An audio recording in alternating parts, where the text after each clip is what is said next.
السلام عليكم ورحمة الله وبركاته وأهلا بيكم. أخيرا بقى شفنا أول شكل حقيقي لأول آيفون فولد أو ألترا من أبل، وبصراحة الشكل ده مش زي ما كنا متوقعين خالص. أنا يحيى ناجي، وما تنساش تعمل اللايك المجاني وتشترك في القناة، وبسم الله نبتدي. أول ما هتشوف الجهاز هيحسسك إن هو غريب شوية. أنا شخصيا حسيت بكده، بس لما تبص عليه كويس هتلاقي إن التصميم ده ليه استخدامات عملية كتير. فخلينا نشوف التصميم والأبعاد بشكل واضح. التصميم اللي انتوا شايفينه ده مبني على تسريبات من كات راندرز، وحسب التسريبات دي الموبايل وهو مقفول هيبقى طوله حوالي 120 مللي وعرضه 83 مللي، يعني تقريبا نسبة عرض الطول قريبة من ال 9 ل 13. الشاشة الخارجية هتبقى أعرض وأقصر من المعتاد، قريبة شوية من شكل الجوجل بيكسل فولد باسبورت القديم لو انتوا فاكرينه يعني، بس هيبقى أقصر وأعرض منه كمان، وده هيخليه مختلف تماما عن الفولدات المنتشرة دلوقتي زي السامسونج زد فولد واحدث فولدات جوجل او فولدات فيفو. وبالنسبه للشاشه الخارجيه فحجمها هيبقى حوالي 5.49 بوصه والريزوليوشن 2088 في 1422، يعني تقريبا 2K. والمعلومه دي احنا عارفينها من بدري وقلتها قبل كده في فيديو عن كل منتجات ابل في 2026، اللينك من هنا.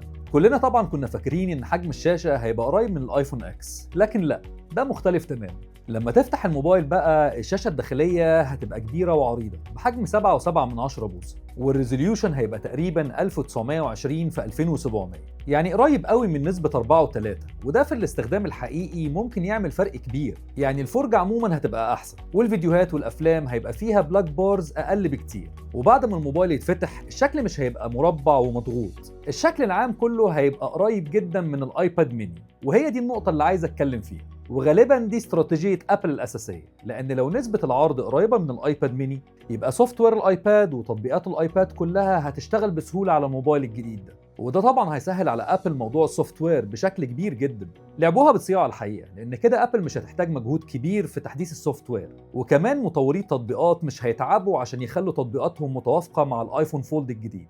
وحسب تسريبات كات الموبايل وهو مفتوح هيبقى سمكه حوالي 8.4 مللي، وده كده ارفع من الايفون اير. بس برضه لو قارناه باشهر فولد دلوقتي وهو السامسونج زد فولد 7 اللي سمكه هو مفتوح حوالي 4.2 مللي، فالسامسونج لسه ارفع شويه. لكن في كل الاحوال الموبايل ده هيبقى رفيع جدا. والحاجه المهمه بقى ان ابل ممكن تقدم شاشه تقريبا ما فيهاش كريس، اللي هي التطبيقه اللي بتيجي في نص الشاشه. وحسب اغلب التسريبات ابل هتستخدم اطار معدني تحت الشاشه الداخليه، وده هيقلل الضغط على الشاشه وقت الفتح والقفل، وممكن طبعا يخلي التطبيقه اللي في نص الشاشه شبه مش باينه. لو عملوا كده طبعا هتبقى ضربه جامده قوي لبقيه الفولدات اللي في السوق. بس كمان واضح ان ابل هتستغنى عن الفيس اي دي في الموبايل ده، وهنشوف رجوع للتاتش اي دي تاني، وممكن جدا يضيفوه في زرار الفتح والقفل.